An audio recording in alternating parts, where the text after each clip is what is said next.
Welcome to this Unison presentation. Have your say on HE pay and vote yes for strike action. In this presentation, we will tell you why you should vote yes for strike action in the current higher education pay ballot.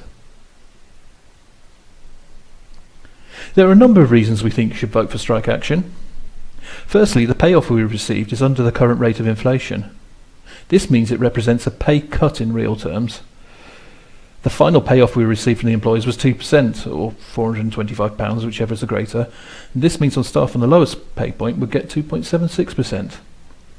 But RPI inflation was 3.2% in July, and even CPI, the measure that doesn't include the cost of housing, was 2.3%.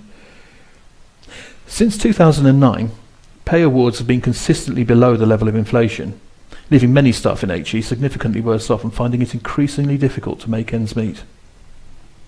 In this context, the union claim of 7.5% is a very reasonable one, which aims to partly reverse some of the effects of a decade of austerity for HE workers. This of course contrasts with the pay of vice-chancellors, which has vastly increased in real terms over the same period. The national negotiations between the employers and the unions concluded in May this year. 2 dispute resolution meetings were held in July to try and resolve the dispute, but the employers were unwilling to increase the offer of 2% for the bulk of staff in HE. UCEA, the employers' organisation, have written to the employers advising them to impose the offer so that it might be seen as a fait accompli. Unions believe this is a provocative move aimed to undermine our dispute.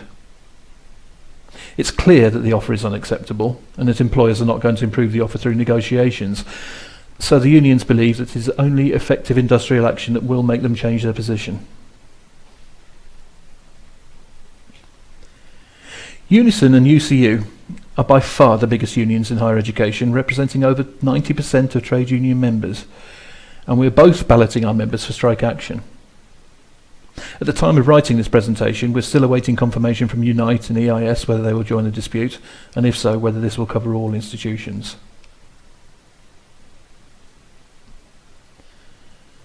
The requirements of trade union legislation has extended the notice period to employers of the intention to take strike action.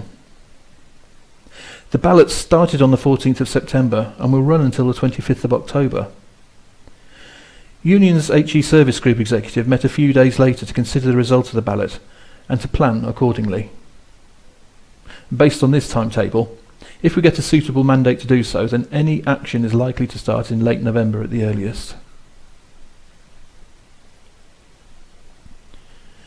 You should all vote in the current ballot because every vote counts.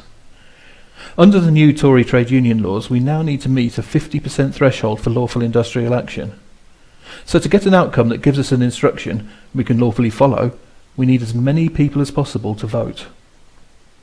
If we don't meet the threshold, then the outcome will not have been decided by you and me, the members, but by the politicians in Westminster. So please make sure you vote, and that all your friends and colleagues also vote. As I said, every vote counts.